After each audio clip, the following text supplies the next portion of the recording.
kayo kung ano yung pwede niyong ulamin mamayang tanghalian, pati dinner na rin po, pati almusal niyo na, isalin niyo na po mga kapuso. Nako, eto na nga po, holiday ngayon. Tamang-tama po ang mga nakahain ngayon sa inyong harapan, mga kapuso. Dahil dito sa isang restaurant sa Pasig City, pinagmamalaki nila ang kanilang mga pagkasarap-sarap. Magkalutong-lutong na liempo chips, love it. Meron pong salted egg, crispy pata, kinilaw na lechon lempo, tofu con lechon. Hindi na yung tofu con lechon na po. At salted egg lechon kawali.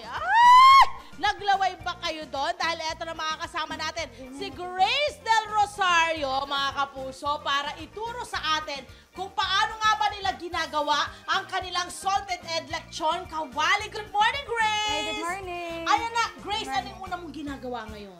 Una, kasi kailangan mong pakaluan yung lechon belly. Mga 45 minutes. Muna pala. So, nandun na yung lasa. Yung marinade na, yung pampalasa. May mga flavoring ka Meron nang na, ginawa doon. yes.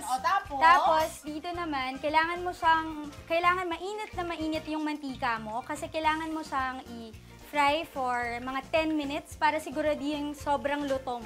nung ating lechon kawali. Nung lechon kawali. Yun ang sekreto. Yes, yun ang sekreto. Okay, gaano katagal ang pagpirito niya? Mga 10 minutes. 10 minutes lang. Yes. Okay, and then after 10 minutes? After 10 minutes, meron tayong salted egg sauce. Yun yung kakaiba niya. So, mamaya, ibubuhos natin siya. So, kailangan isote yung butter. Butter yan? Oo, butter. Dami, bebe. Sote mo yung butter. And Tapos, then? yung itlog na maalat. At totoo, Dudurugin itlog mo siya. na maalat ang Yes. ginagamit nyo, hindi Opo. hindi Yung at binibili. pati ang pati yung kanyang Yes po, puti. yung puti. So, Sinasama nyo. magkahalo siya para lasang-lasa mo yung itlog na maalat. Okay. Ganyan lang siya. Dudurugin siya or ganyan siya? Ganyan po, dudurugin mo rin siya. Mamaya makikita nyo kung paano po siya magiging durog na durog. Ayun. So, habang dinudurog-durog ni Chef Mark, sinosate niya lang yan, butter, pepper, at pampalasa. So, pagkatapos niyan, lipat po tayo dito. Sige lang. Ano yung susunod niya? Ito siya. Ito na yung... Maging ano itsura niya. Yes, ito na yung itsura niya. Ito So, yung end product. Pero guys, kitang-kita pa rin yung salted egg. yes, Hindi nawala yung fresh ano na ng fresh yung salted egg. Correct. At kitang-kita mo, pwede ka pang maglagay ng kamatis. Tapos rice ball. Di ba? Yes. Parang pwede ka pang maglagay ng kamatis. Fried Tapos rice meron na ka lang. lechon Kulang. kawali. Oh my gosh, ang sarap nito. Okay, and Tapos, next, ito yung sinasabi ko sa inyo mamaya. Kailangan natin siyang i-blender. Ayun. Yun ang sikreto niya. Akala ko gano'n na pala yung pala i-blender pa. So, kailangan mo siyang ibuhos sa blender.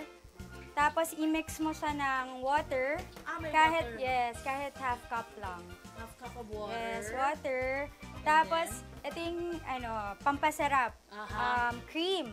May cream. Yes, kailangan so para hindi masyadong maging sobrang alat kasi 'di ba kasama Yeah. yung puti. Correct. So, para Lalo ma-counter. sa salted egg, ang puti talaga kasi Yes. yung pinakamaalat. Tapos Okay, nagdagdag and lang then? ako ng konting pangpakulay para lang maging matingkad. And then? Yan. Tapos I-blend i-blend na mo na. natin siya.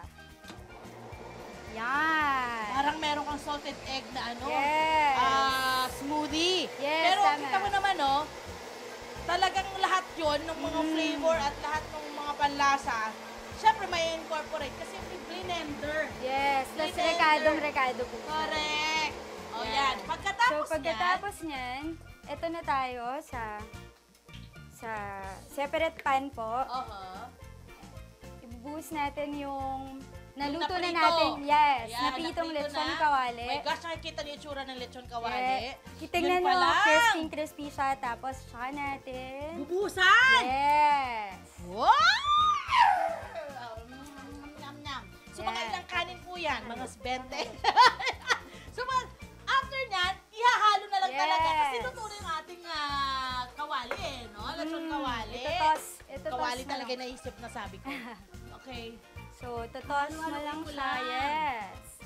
So, crispy na siya. Tapos, may kakaiba siyang lasa dahil Yes. sa salted egg sauce. Yes, okay. So, tikman na po natin yung ating. Ito na po yung kanilang salted egg lechon kawali, guys. Pwede ba kamay ko na lang? Gusto ko yung may lechon Yes, may sauce. Hindi nga maalat. Yes, oo. Hindi nga pa rin yung flavor ng salted egg. Opo. Lovely, mga kapuso. Naku, mamaya, marami pa pong mga pagkanatong-katong na mga po tayong hihirit namin sa inyo at hihahain namin sa inyo. Tutok po sa inyong pamasa morning show kung saan like ang binubusog! Unang Hirit!